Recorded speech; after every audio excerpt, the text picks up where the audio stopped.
Les bulles de retour à Cherbourg. Après 4 ans d'absence, la Biennale de la bande dessinée revient au centre culturel. Elle s'installe au Casar jusqu'à début octobre avec un hommage à un pionnier du 9e art, Winsor McCay.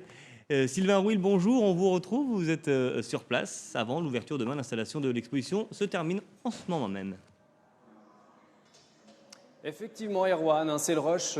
Tout le monde travaille dur pour que cette exposition autour de Winsor McCay soit prête pour demain, avec, vous le voyez, des planches originales présentées ici de ce Winsor McCay qui fut l'un des pionniers de la bande dessinée. C'est une référence. Walt Disney lui-même se réfère et s'est référé à ce dessinateur. Nous avons pu suivre ce matin les deux commissaires de cette exposition, les auteurs des Cités obscures, François Schuiten et Benoît Peters. Ils nous ont présenté leur coup de cœur. Regardez.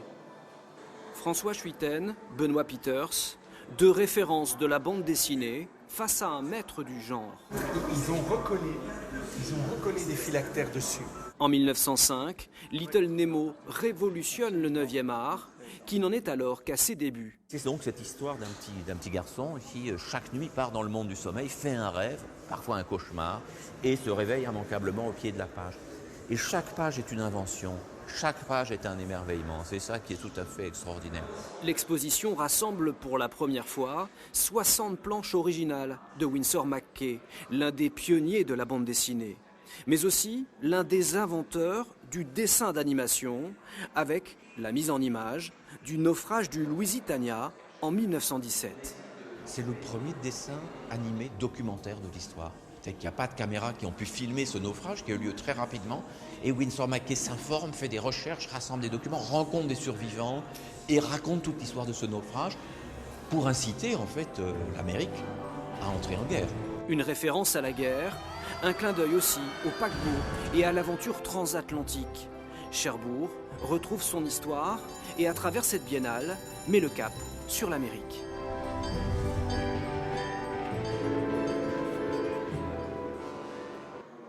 Voilà, vous l'aurez compris, après avoir accueilli des auteurs français et européens, Tardy, Bilal, eh bien, la Biennale à Cherbourg met le cap sur l'Amérique et c'est un clin d'œil à notre passé transatlantique ici à Cherbourg. Hasard du calendrier, l'ouverture demain au public de cette exposition se fera alors que le Queen Mary sera amarré au Quai de France à Cherbourg et accueillera 1200 passagers. Ce sera une première, ce sera The Bridge, mais ça, Erwan, on vous en parlera demain. Merci beaucoup, Sylvain, et à demain alors.